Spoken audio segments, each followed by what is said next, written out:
nangoku zero inkinga sanibonani, we have a problem. Inkinga entshasha ngeqante nje. Story time. Once upon a time there was a man, sizombiza ngo-Emmanuel. One day u-Emmanuel ku-December 2025 on a random day nje kwavele kwangena i-message on his phone. He got a message.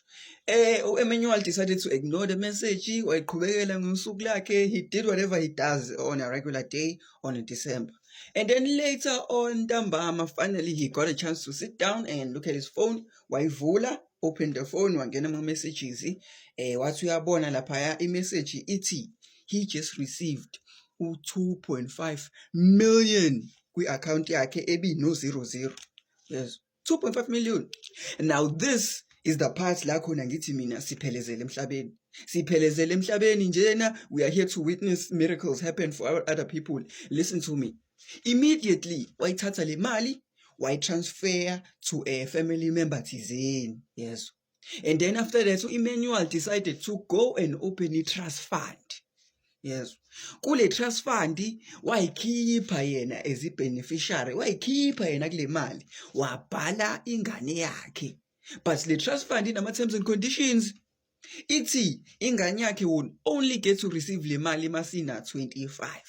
And if ever nengane yesibili le mali izodivide into 2. If ever nengane yesithathu le mali izodivide into 3. Yes. After that, ngo January kanje they were able to trace Emmanuel. Yes. Amaphoyisa bamthola Emmanuel, yabona usually phela bambophe and everything. Right now there is a case. It's in a case. It's Emmanuel buyisa imali Emmanuel ore sizokisa ejele. Lalela uthu Emmanuel ayikho imali ezobuya. Uthu Emmanuel noma kuthiwa nje 5 years ejele noma kuthiwa 10 years ejele 15 kodwa nje ayikho imali ezobuya. And the most wicked parts, the best parts egezi inhliziyo yami ingiboni ukuthi no ngipheleze kulo mhlaba. The state cannot touch imali. The state cannot do anything to imali because technically akuyona Emmanuel. Emmanuel akekho ku trust fund. Kubhalwe ingane and I trust fund already si-investiwe. Therefore, states cannot touch le mali. Sneaking entshasha. And le ndaba ngeke bayiveze kwi-media. Nami I won't go into details ukuthi Emmanuel behlalaphi oba ama family member because ngiyanazi nini.